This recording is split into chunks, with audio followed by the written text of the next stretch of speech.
What I really love about this business is takes me back to memories of my grandfather. I was following him around the shed, tinkering with things, fixing things for the local neighbourhood, and it just became part of my DNA. It's exactly the same for Steve, and as our team grew, we identified people that had a similar upbringing and philosophy. And now we've got people with a multitude of skills, everything from audio engineering, cabinet making, ceramics, art, through to the lost trades of metalsmithing, blacksmithing, foundry services. That also lends itself to keeping things out of landfill, upcycling, recycling, and giving things a new life.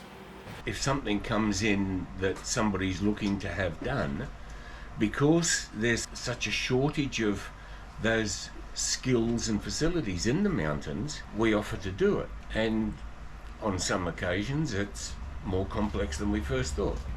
But we look at that as a learning curve.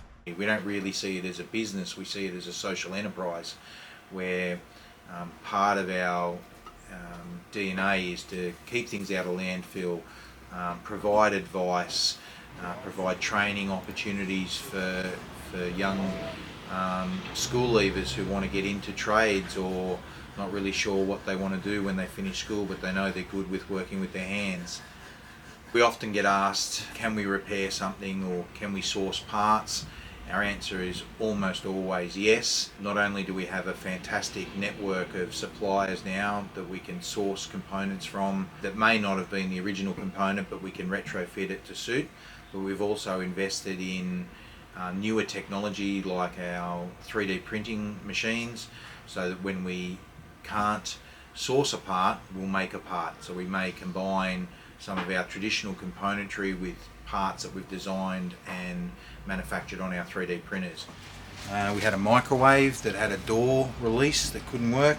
Spare parts weren't available. Microwave was about 10 years old. So we disassembled the microwave, took out the broken part, drafted and drew the exact replica, 3D printed it on this machine here, fitted the new part, and now that microwave oven will have another 10 years life. The very first time we got a typewriter in to repair, we went, oh, this is weird. We repaired the typewriter, and within a week another typewriter came in, and now there'd be 6 typewriters in the building for repair. People who fix typewriters just don't really exist anymore. So we've become kind of very good at it because of the volume we've done now and the need. And some of these people are still writing books and manuscripts using typewriters, so there's a need for that. But, yeah. Similar to the sewing machine. Sewing machine, old Singer sewing machines. Like we've now got a scrapyard of parts because there's a need for it, and there's becoming less and less of that in the marketplace. So what we're doing is offering lost trades and services that today's traditional tradies don't want to take on. For instance, we do clock repairs, we do electrical repairs, we do metal smithing. We'll repair or restore an antique brass and cast iron bed.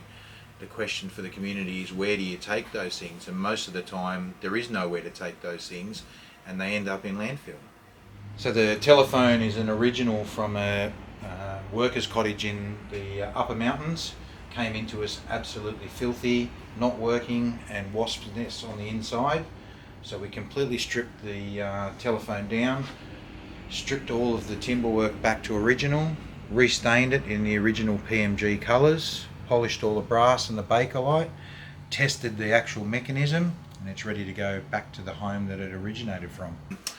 We see ourselves as a community hub, so people come here to get advice, we give advice freely, we receive advice. I mean, there's so many people, clever people in the community with information to share, so we're always learning new things, new trades, new processes, new information. Like our Friday afternoon gatherings, it's a bit of a men's shed. People come here to catch up, chit chat about things, pick up an odd screw or a nut and bolt that they can't find anywhere else, have a natter, bit of emotional support for other old tradies that love what we do and want to help out. We fix humans too.